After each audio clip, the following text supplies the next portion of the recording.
At the beginning of my level, you'll reach this barrier in which you'll have to jump over, and then you'll want to cross this plank that leads across the sand pit that will instantly kill you if you fall in.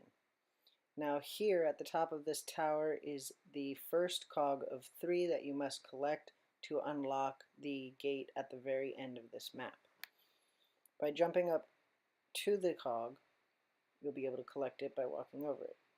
You'll then want to go through this barrier in this wall by breaking the blocks by either using the grapnel or jumping through it. And then you'll want to explore the building on your right.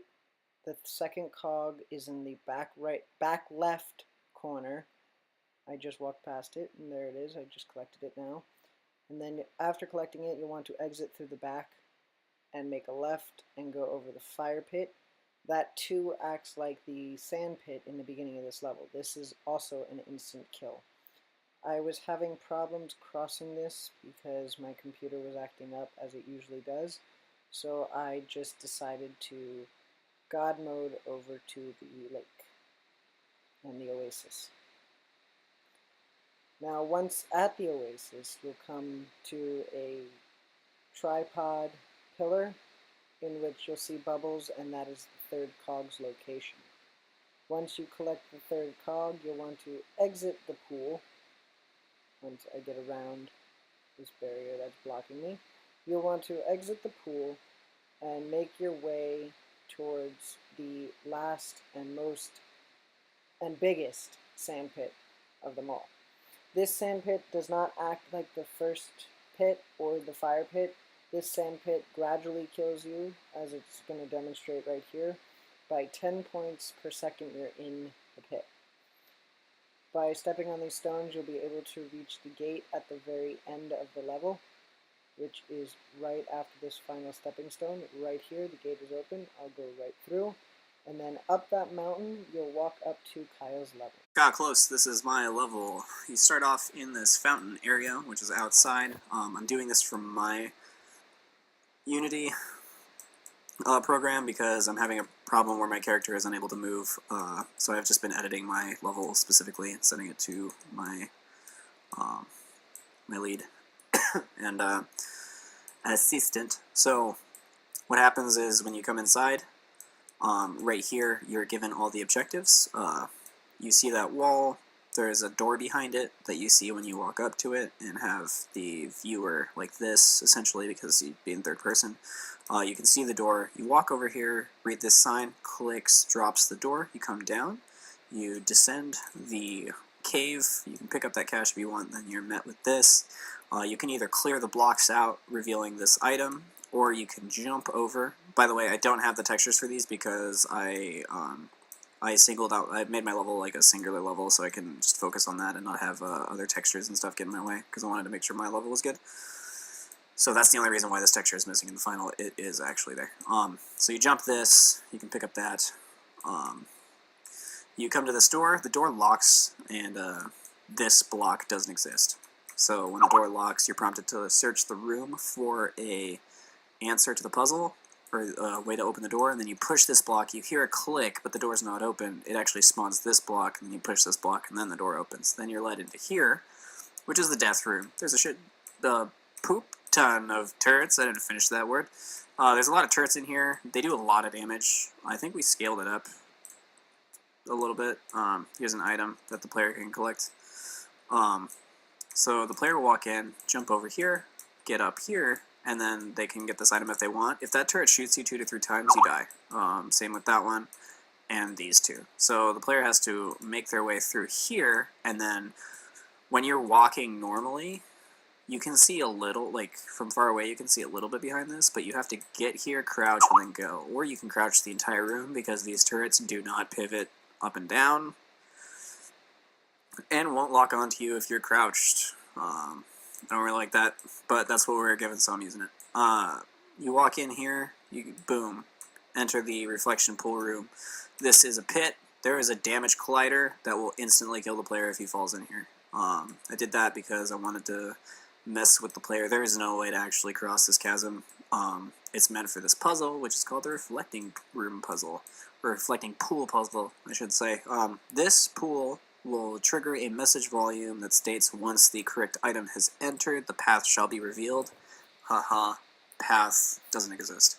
So you see these blocks, and the player walks around this room, and then will mess with the blocks and start putting them in here because they think the blocks are the correct item. But in fact, the correct item is you. And then you drop through the hologram and are shown this cave.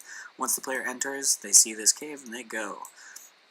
This block and this door, or this block doesn't exist, that door does exist at the start of this level, so when the player comes down, they come over here and realize they can't get up there, and then they have to look for an answer. I didn't want to make it super obvious so that the player would actually have to use their brain, because I don't like how easy games are right now, and how dumbed down they've become, because I liked it back when you actually had to search for things, like in Super Metroid, where you had to search for items, and actually test things out and not just be given it on a silver platter like in the Batman Arkham series where they just tell you how to do everything.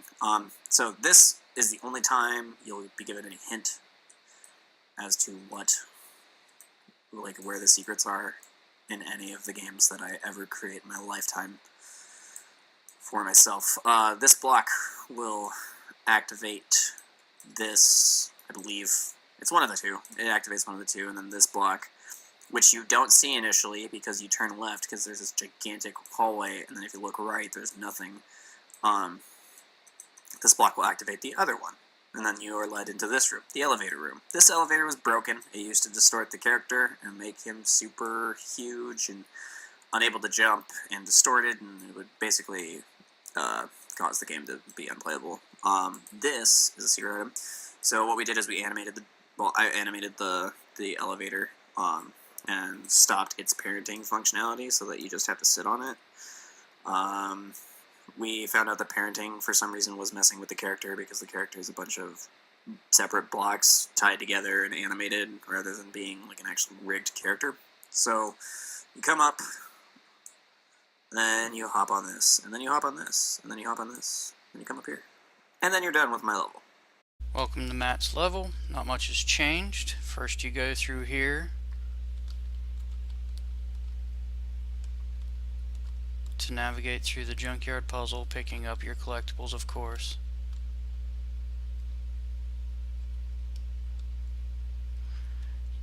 Collectibles over there you can pick up. Jump up this puzzle. Drop down in here. Push this debris out of the way. Run back into the building. Grab these dead power cells, which are the new debris pieces that were replaced by the previous cubes.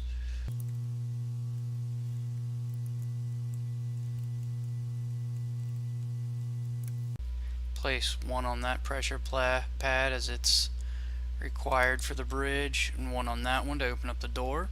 You can go over there to get a collectible. Once in here, you go left. You can solve this push jump puzzle. It's very simple. You just push these things to the left. The issue with them not being affected by the grav null has been fixed. You just line them up based on sizes. I said it's pretty simple to do.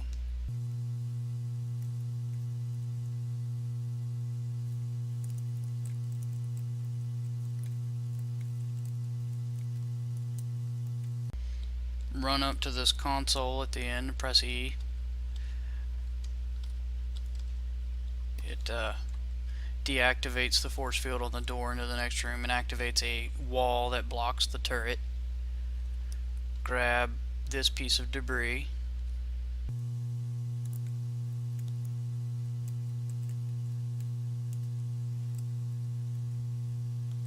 There is a collectible in there if you want to go that direction. Save time, I'm not. There's a collectible at the end of this hallway over here. You grab this piece of debris.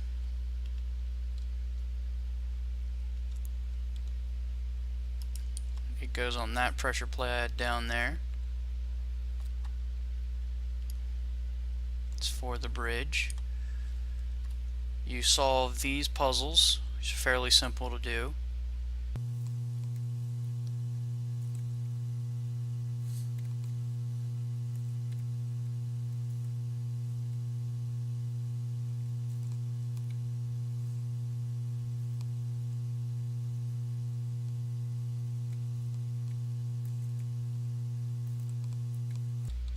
Once solved, you can jump up here to collect the featured item. It is now required for accessing the bridge.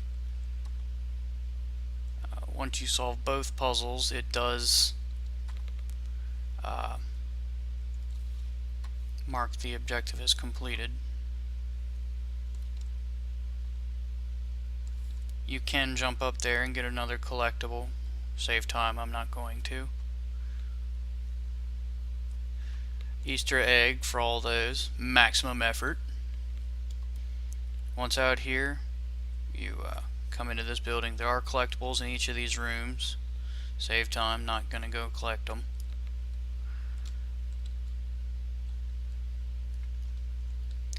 You grab this debris. That turret has been moved to be more aimed at the player. This provides you, if you mess up with the pressure pad thing here. It's pretty simple to solve though. Once solved, you go inside the building. Up here, if you have all three of the special pressure plates weighted down and the featured item, you walk up to this console, you press E, and it turns on the force field bridge, and the player can now proceed into Kaysen's level, crossing the bridge. Alright, hello and welcome to the start of my level, which picks up where the force field bridge of the last level stops. Players can come over and they'll get a restore the windmill objective and a message volume telling them they can use the grab-knoll to restore the windmill. So they use the grab-knoll to pick up the windmill and reattach the pivot to the stalk. Once this is done, the windmill starts spinning and lift up, showing that the power has been restored to the building. The players can then come over and open up the doors. If the players try to open up the doors prior to restoring the windmill, they'll get a message volume telling them they have to restore power first. Then the players can come into this open area with a couple collectibles and they can choose to go forward, to the right, or to the left. If the players then choose to come over to the right, they can open the door, and when they walk in, they'll come into a room and get a create a bridge objective. So they'll take one of these crates and they'll use it to drop down and create a stepping stone across the gap. Once they've successfully built the stepping stone, they can then jump across and get to the other side, where they are rewarded with a couple collectibles and even a health pickup item in case they were damaged by the turrets outside. Alright, now the players can go on and head back.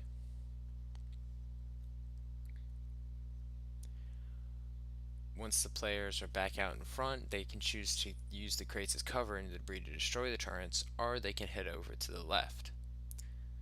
Once the players head over to the left, they'll be exposed to a new room with fire and debris. The players can choose to either climb over the debris and get the collectible, or go behind the debris because the fire has a very high damage script to it and it will kill them very quickly. So now the players can come over and they'll get a break the wall objective and a message volume telling them they can break the wall if they use something strong enough. So they can use their grab-knoll to pick up an explosive and throw it at the wall,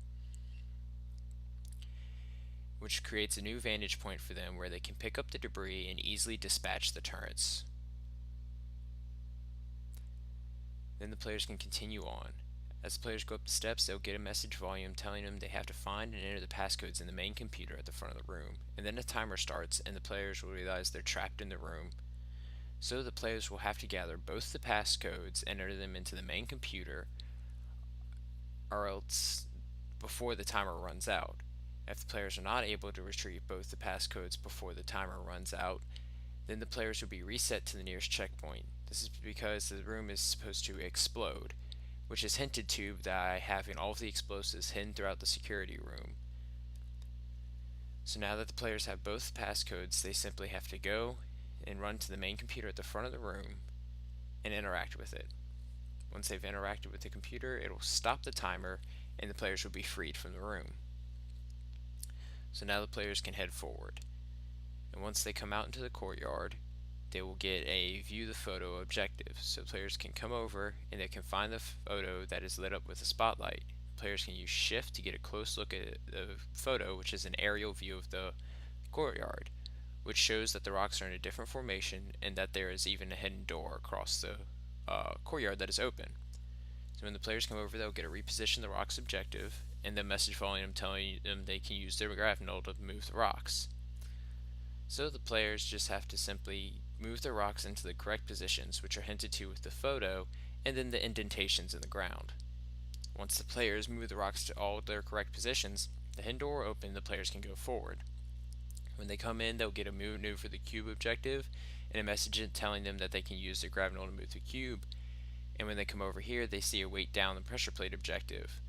Now they have to be able to carry the cube across to weigh down the pressure plate because both of the objects are on an opposite side of glass, so the players cannot interact with them directly. So the players have to use their grav null to carry the cube through the obstacles to get to the other side of the room so that they can weigh down the pressure plate with it.